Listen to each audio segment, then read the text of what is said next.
magkakaanak sa Malabon. Sunod-sunod na pumanaw. Bakit sunod-sunod kayo? Doon na ako napaisip na may sumasalbahe. Correlation does not mean causation. Now, pag-uusapan natin yung mga ganitong klaseng paniniwala ng Pilipino at how detrimental it is. Hindi lang doon sa family, sa society, pati na rin sa individual. This is Pinoy Extreme. Let's do this. This is Pinoy Extreme. Dahil di umano sa sumpa ng hagdan. Bilangin nyo nga muna yung hagdanan natin. Oro, Ginto, plata, pila, mata. kamatayan. Ngayon, wala naman siyang kinalaman doon sa pagkamatay ng mga family members nila.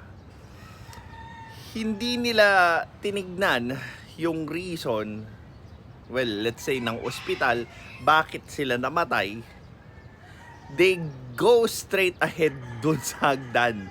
Nanahimik yung hagdan, sinisi nila dahil sakto ito doon sa oro plata mata na ginawa nila, and they think that it is one of the reason. Now, what's worse is that they are going to call people na magsasamantala doon sa hindi maipaliwanag na pagkawala ng mga mahal nila sa buhay. And since they are very vulnerable, papaniwalaan ng mga taong nagluluksa yung taong nagkukwento ng kung ano ba talaga yung dahilan ng pagiging miserable ng current situation nila. Okay lang tayo, akit ako ha. Tumalakas oh. Pumapalo siya ng mas malakas, masyado eh. Hindi itong hagdan ang may problema. Ang may problema, yung isa sa tao na naririto.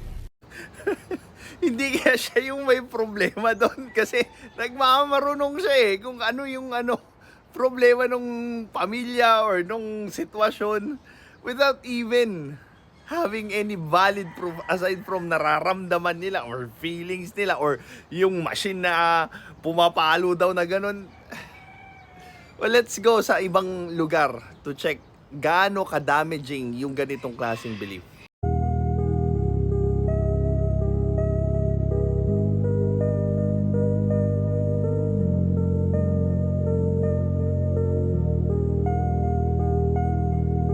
Boom! Kinagat ng ahas, tapos binaon sa tae ng baka, thinking that it should cure or detoxify yung venom doon sa nakagat na babae. And lo and behold, because of silly beliefs, because of these kinds of beliefs, people die. Napapahamak yung mga tao kasi nga ayaw natin tignan yung problema sa kung ano ba talaga yung solusyon dito.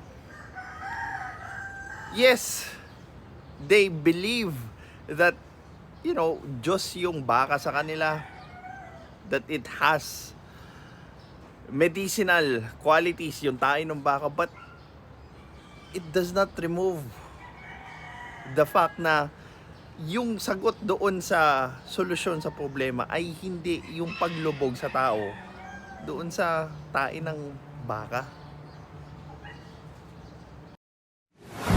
This is Pinoy Extreme.